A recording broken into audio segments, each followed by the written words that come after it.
மாவட்டம் கந்தர்வக்கோட்டை அருகே அக்னி ஆற்றின் தற்காலிக பாலம் சேதமடைந்ததால் பொதுமக்கள் சிரமத்திற்கு ஆளாகியுள்ளனர்.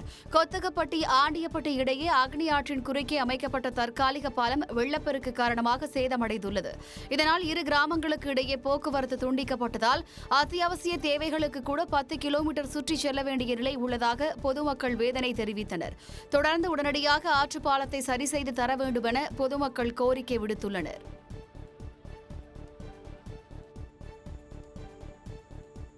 மதுரை மாவட்ட பாலமேடு அருகே சாத்தை ஆற்றில் காட்டாற்று வெள்ளம் ஏற்பட்டுள்ளதால் கிராம மக்கள் ஆபத்தான முறையில் கயிறு கட்டி கால்வாயை கடந்து செல்கின்றனர். தொடர் மழை காரணமாக சாத்தியார் அணைக்கு நீர்வரத்து அதிகரித்து சாத்தை ஆற்றில் காட்டாற்று வெள்ளம் ஏற்பட்டுள்ளது. இந்நிலையில் கெங்கமுத்தூரில் தண்ணீர் பெருக்கெடுத்து ஓடும் கால்வாயை கயிறு கட்டி ஆபத்தான முறையில் கிராம மக்கள் கடந்து செல்கின்றனர். இதையடுத்து இப்பகுதியில் பாலம் கட்டித்தர வேண்டும் என பொதுமக்கள் கோரிக்கை விடுத்துள்ளனர்.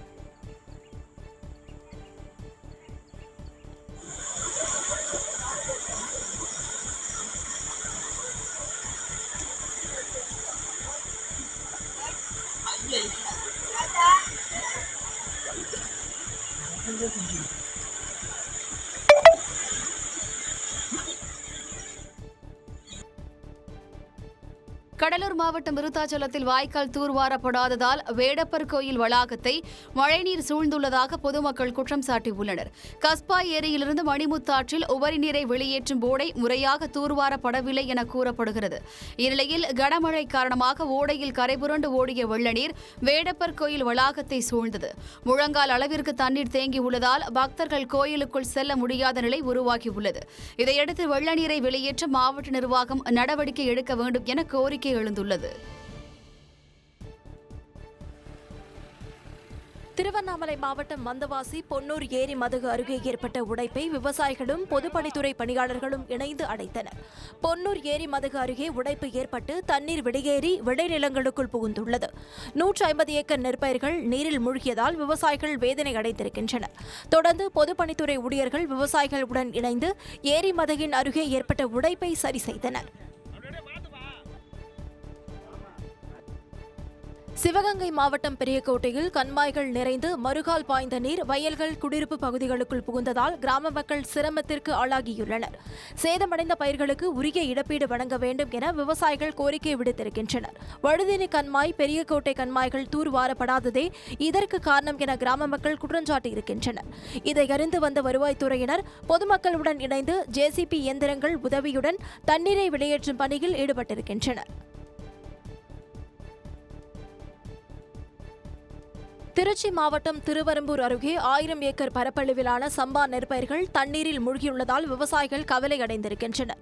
திருவரம்பூர், பத்தாளப்பேட்டை, கிளியூர் உள்ளிட்ட பகுதிகளில் பெய்த மழையால் சுமார் 1000 ஏக்கர் அளவிலான நெற்பயிர்கள் தண்ணீரில் மூழ்கியுள்ளன. மழை தொடர்ந்தால் மேலும் பல 100 ஏக்கர் விளைநிலங்கள் தண்ணீரில் மூழ்கும் அபாயம் உள்ளதாக விவசாயிகள் வேதனை தெரிவித்தனர். இதையடுத்து பாதிக்கப்பட்ட நெற்பயிர்களுக்கு நிவாரணம் வழங்க வேண்டும் என விவசாயிகள் கோரிக்கை விடுத்திருக்கின்றனர். தென்காசி மாவட்டம் சங்கரன்கோவில் அருகே காற்றாற்று வெள்ளத்தில் தற்காலிக தார் சாலை அடித்துச் செல்லப்பட்டதால் அப்பகுதியில் போக்குவரத்து நிறுத்தப்பட்டுள்ளது. குலசேகரன்பேட்டை அருகே நிட்சேப நதியின் குறுக்கே மேம்பாலம் அமைக்கும் பணிகள் நடைபெற்று வருகின்றன. போக்குவரத்து வசதிக்காக அமைக்கப்பட்ட தற்காலிக தார் சாலையை பொதுமக்கள் பயன்படுத்தி வந்தனர். இந்நிலையில் கனமழையால் ஏற்பட்ட காற்றாற்று வெள்ளத்தில் தார் சாலை அடித்துச் செல்லப்பட்டது. இதனால் திருவேங்கடம் பருவக்குடி இடையே போக்குவரத்து நிறுத்தப்பட்டுள்ளது. தொடர்ந்து அப்பகுதியில் தடுப்புகள் அமைத்து நெடுஞ்சாலைத்துறையினர் நடவடிக்கை மேற்கொண்டிருக்கின்றனர். திருவள்ளூர் மாவட்டம் பூந்தமல்லி அருகே மழை வெள்ளத்தால் அரசு கட்டிடங்கள் 3 நாட்களாக மூடப்பட்டுள்ளதால் பொதுமக்கள் அவதிக்குள்ளாகியுள்ளனர். வரதராஜபுரம் ஊராட்சியில் உள்ள கிராம நிர்வாக அலுவலகம், நூலக கட்டிடம் மற்றும் கிராம சேவை மையம் உள்ளிட்ட அரசு அலுவலகங்களை மழை வெள்ளம் சூழ்ந்துள்ளது. இதனால் அரசு பணிகள் முடக்கப்பட்டுள்ளன. அரசு அலுவலகங்களில் இருந்த முக்கிய கோப்புகளின் நிலை கேள்விக்குறியாகியுள்ளது. இதையடுத்து மழைநீரை வெளியேற்ற நடவடிக்கை எடுக்க வேண்டும் என கோரிக்கை எழுந்துள்ளது. தூத்துக்குடி மாவட்டம் வெள்ளாளங்கோட்டை தம்போதி பாலத்தில் வெள்ளப்பெருக்கில் காருடன் 100 மீட்டர் இழுத்துச் செல்லப்பட்ட நபர் பத்திரமாக மீட்கப்பட்டார். சவலாப்பேரி கிராமத்தைச் சேர்ந்த மனோஜ்குமார் காரில் வீட்டிற்கு சென்று கொண்டிருந்தார். அப்போது வெள்ளாளங்கோட்டை தாம்போதி பாலத்தை கடந்தபோது கார் வெள்ளப்பெருக்கில் சுமார் 100 மீட்டர் தூரத்திற்கு இழுத்துச் செல்லப்பட்டு கருவேல மரத்தில் சிக்கிக் கொண்டது.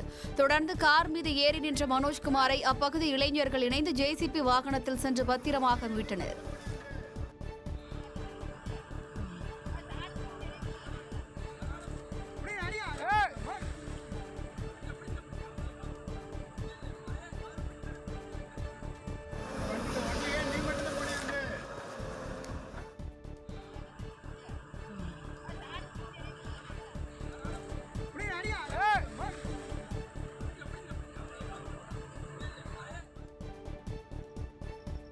சிவகங்கை மாவட்டம் காரைக்குடி அருகே நென்மேனி பாம்பாறு தற்காலிக பாலம் உடைந்ததால் 10க்கும் மேற்பட்ட கிராமங்களுக்கு போக்குவரத்து துண்டிக்கப்பட்டுள்ளது. நெம்மேனியில் பாம்பாற்றின் குறுக்கே பாலம் கட்டும் பணிகள் நடைபெற்று வருகின்றன. இதன் அருகே தற்காலிக தூம்பு பாலம் அமைத்து பொதுமக்கள் பயன்படுத்தி வந்தனர். இந்நிலையில் தொடர் மழை காரணமாக ஆற்றில் வெள்ளப்பெருக்கு ஏற்பட்டு தற்காலிக பாலம் அடித்துச் செல்லப்பட்டது. 10க்கும் மேற்பட்ட கிராமங்களுக்கு போக்குவரத்து துண்டிக்கப்பட்டுள்ளதால் மழை நின்றவுடன் பாலத்தை சீரமைத்து தர வேண்டும் என பொதுமக்கள் வலியுறுத்தியுள்ளனர். சிவகங்கை மாவட்டம் காரைக்குடியில் தொடர் மழையால் மரம் முறிந்து மின் கம்பத்தில் சாய்ந்து சாலையில் விழுந்ததால் போக்குவரத்து பாதிக்கப்பட்டது. மின் கம்பிகள் அறுந்து விழுந்ததால் முன்னெச்சரிக்கை நடவடிக்கையாக மின்சாரம் துண்டிக்கப்பட்டது. காரைக்குடியிலிருந்து குன்றக்குடி செல்லும் சாலையில் சுமார் 4 மணி நேரத்திற்கு மேலாக போக்குவரத்து நிறுத்தப்பட்டதால் வாகன ஓட்டிகள் அவதியடைந்தனர். தகவல் அறிந்து வந்த பொதுப்பணித்துறையினர் மரத்தை அகற்றி போக்குவரத்தை சரி செய்தனர். மின் ஊழியர்கள் அறுந்த மின் கம்பிகளை சரி செய்த பிறகு மின்சாரம் வழங்கப்பட்டது. தேனி மாவட்டம் கம்பம் அருகே சுருளி அருவியில் வெள்ளப்பெருக்கு ஏற்பட்டுள்ளதால் 2வது நாளாக சுற்றுலா பயணிகள் செல்ல வனத்துறையினர் தடை விதித்துள்ளனர். மேற்கு தொடர்ச்சி மலைப்பகுதியில் அமைந்துள்ள சுருளி அருவிக்கு நாள்தோறும் ஏராளமான சுற்றுலா பயணிகள் வந்து செல்கின்றனர். இந்நிலையில் அரிசிப்பாறை, ஈத்தங்காடு உள்ளிட்ட நீர்பிடிப்பு பகுதிகளில் பெய்து வரும் கனமழை காரணமாக அருவியில் வெள்ளப்பெருக்கு ஏற்பட்டுள்ளது. இதையடுத்து சுற்றுலா பயணிகள் சுருளி அருவியில் குளிக்க 2வது நாளாக வனத்துறையினர் தடை விதித்துள்ளனர்.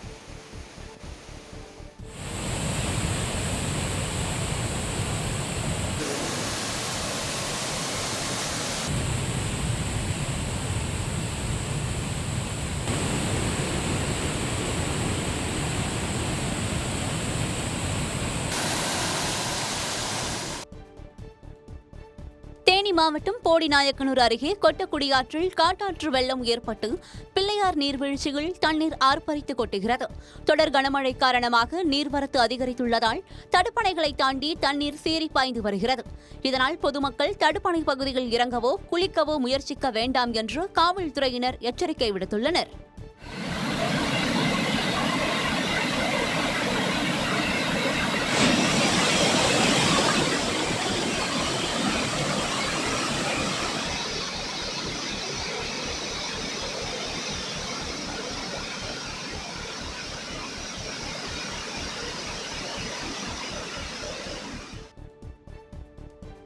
நீலகிரி மாவட்டம் குன்னூர் அருகே சிறுத்தை ஒன்று கோழியை வேட்டையாடி தூக்கி சென்ற சிசிடிவி காட்சிகள் வெளியாகி அதிர்ச்சியை ஏற்படுத்தியுள்ளன. குன்னூர் அருகே குடியிருப்பு பகுதிக்குள் புகுந்த சிறுத்தை வளர்ப்பு நாய் மற்றும் கோழிகளை வேட்டையாடி வருகிறது. இந்நிலையில் சேலாஸ் பஜாரில் கோழி ஒன்றை சிறுத்தை வேட்டையாடி தூக்கி செல்லும் சிசிடிவி காட்சிகள் வெளியாகி அதிர்ச்சியை ஏற்படுத்தியுள்ளன. இதனையடுத்து சிறுத்தையை பிடிக்க வனத்துறையினர் நடவடிக்கை எடுக்க வேண்டும் என அப்பகுதி மக்கள் கோரிக்கை விடுத்துள்ளனர். திருப்பத்தூர் மாவட்டம் வாணியம்பாடியில் உள்ள ஐயப்பன் கோவிலில் சாமிக்கு சொர்ண அலங்காரம் செய்து வழிபாடு செய்யப்பட்டது. கார்த்திகை மாத சனிக்கிழமையொட்டி கச்சேரி சாலையில் உள்ள ஐயப்பன் கோவிலில் சிறப்பு பூஜைகள் நடைபெற்றன. ஐயப்பன் சுவாமிக்கு அபிஷேகம் செய்து 21 லட்சம் மதிப்பிலான ரூபாய் நோட்டுகள் கொண்டு சொர்ண அலங்காரம் செய்யப்பட்டது. இதில் சுற்றுவட்டார பகுதிகளில் இருந்து வந்திருந்த பக்தர்கள் ஏராளமானோர் கலந்து கொண்டு சாமி தரிசனம் செய்தனர்.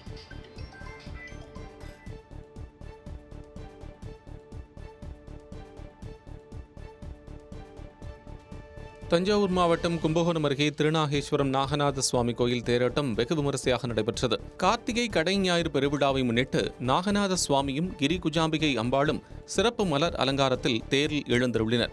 தொடர்ந்து பக்தர்கள் வடம் பிடித்து இழுக்க தேரோட்டம் நடைபெற்றது. சுற்றுவட்டார பகுதிகளில் இருந்து வந்திருந்த திரளான பக்தர்கள் இதில் கலந்து கொண்டு சாமி தரிசனம் செய்தனர்.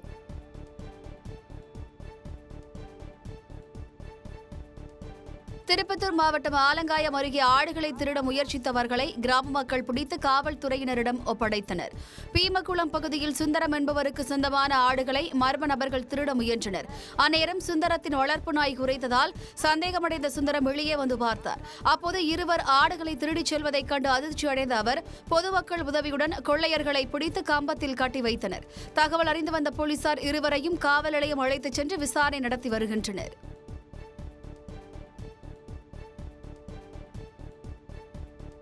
கோவை மாவட்டம் தொண்டாமுத்தூர் அருகே வாலங்குளம், பெரியகுளம் உள்ளிட்ட குளங்களில் படர்ந்திருந்த பனிமூட்டம் ரம்மியமாக காட்சியளித்தது. கோவையில் மிதமான மழையுடன் பனிமூட்டம் காணப்படுகிறது. வளையார், வாலங்குளம், பெரியகுளம் உள்ளிட்ட குளங்கள் மீது படர்ந்திருந்த பனிமூட்டம் ரம்மியமாக காட்சியளித்தது. இதேபோல் மருதமலை சுப்பிரமணிய சுவாமி கோவிலையும் பனிமூட்டம் சூழ்ந்து காணப்பட்டது. உக்கடம், செல்லாபுரம் உள்ளிட்ட நகரின் பெரும்பாலான பகுதிகளில் குளிர்ச்சியான சூழல் நிலவி வருவதால் பொதுமக்கள் மகிழ்ச்சியடைந்துள்ளனர். அரியலூர் மாவட்டம் ஜெயங்கொண்டம் அருகே 3000 ஏக்கர் பரப்பளவிலான சம்பா பயிர்கள் தண்ணீரில் மூழ்கி அழுகும் நிலை ஏற்பட்டுள்ளது. பழுவூர் ஒன்றியத்தில் உள்ள சித்தமல்லி நீர்த்தேக்கம் முழு கொள்ளளவை எட்டி வெள்ள நீர் வெளியேறி வருவதால் அருகே உள்ள 1000 ஏக்கர் விளைநிலங்கள் நீரில் மூழ்கியுள்ளன. இதேபோல் கொள்ளிடம் ஆற்றங்கரையோரம் உள்ள முட்டுவாஞ்சேரி, சாத்தம்பாடி உள்ளிட்ட கிராமங்களில் 2000 ஏக்கர் சம்பா நெற்பயிர்களை வெள்ள நீர் சூழ்ந்துள்ளது. பயிர்கள் அழுகும் நிலை ஏற்பட்டுள்ளதால் ஏக்கருக்கு 40,000 ரூபாய் நிவாரணம் வழங்க வேண்டும் என விவசாயிகள் கோரிக்கை விடுத்துள்ளனர். தருமபுரி மாவட்டம் பாப்பிரெட்டிப்பட்டி அருகே தென்கரைக்கோட்டை ஏரி கரையில் விரிசல் ஏற்பட்டு உடையும் சூழல் உருவாகியுள்ளதால் பொதுமக்கள் அச்சமடைந்துள்ளனர். தென்கரைக்கோட்டை ஏரி முழு கொள்ளளவை எட்டியுள்ள நிலையில் ஏரியின் கரையில் 200 மீட்டர் தூரத்திற்கு வெடிப்பு ஏற்பட்டு கரை உடையும் அபாயம் உருவாகியுள்ளது. இதனையடுத்து பொதுமக்கள் பாதுகாப்பாக இருக்குமாறு எச்சரிக்கை விடுக்கப்பட்டுள்ளது. கோபாலபுரம் சர்க்கரை ஆலை செல்லும் சாலையில் தடுப்புகள் அமைத்து போலீசார் கண்காணித்து வருகின்றனர்.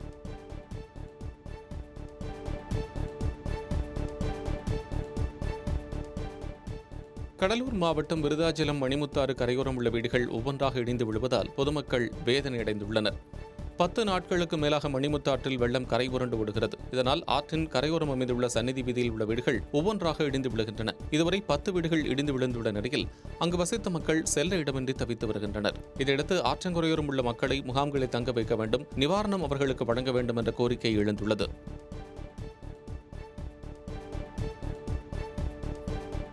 புதுக்கோட்டை மாவட்டம் அறந்தாங்கி அருகே வீடுகள் மற்றும் விளைநிலங்களை மழைநீர் சூழ்ந்துள்ளதால் பொதுமக்களின் இயல்பு வாழ்க்கை பாதிக்கப்பட்டுள்ளது. தொடர் கனமழை காரணமாக அறந்தாங்கி அருகே கீழ்குடி கிராமத்தில் 50க்கும் மேற்பட்ட குடியிருப்புகளையும் 25 ஏக்கர் விளைநிலங்களையும் மழை வெள்ளம் சூழ்ந்துள்ளது. முறையான மழைநீர் வடிகால் இல்லாததே இதற்கு காரணம் என குற்றச்சாட்டு எழுந்துள்ள நிலையில் பாதிக்கப்பட்ட நெற்பயிர்களை ஆய்வு செய்து தகுந்த நிவாரணம் வழங்க வேண்டும் என்று விவசாயிகள் கோரிக்கை விடுத்துள்ளனர்.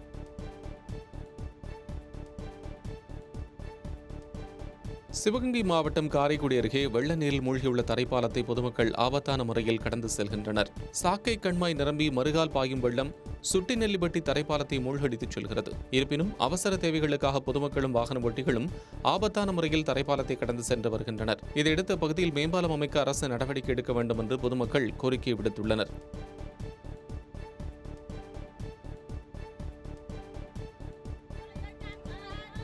விழுப்புரம் மாவட்டம் மயிலம் அருகே வெள்ள நிவாரண நிதி பெற நியாய விலைக் கடையில் அலைமோதிய கூட்டத்தில் சிக்கி 3 பேர் மயங்கி விழுந்ததால் பரபரப்பு ஏற்பட்டது. பெஞ்சல் புயலால் பாதிக்கப்பட்ட மக்களுக்கு 2000 ரூபாய் நிவாரண நிதி வழங்கப்படும் என தமிழக அரசு அறிவித்தது. அதன்படி ஆல கிராமத்தில் உள்ள நியாய விலைக் கடையில் நிவாரண நிதி பெற 100க்கும் மேற்பட்டோர் ஒரே நேரத்தில் திரண்டனர். இதில் கூட்ட நெரிசலில் சிக்கி 3 பேர் மயக்கமடைந்தனர். தொடர்ந்தவர்களுக்கு ஆரம்ப சுகாதார நிலையத்தில் சிகிச்சை அளிக்கப்பட்டது.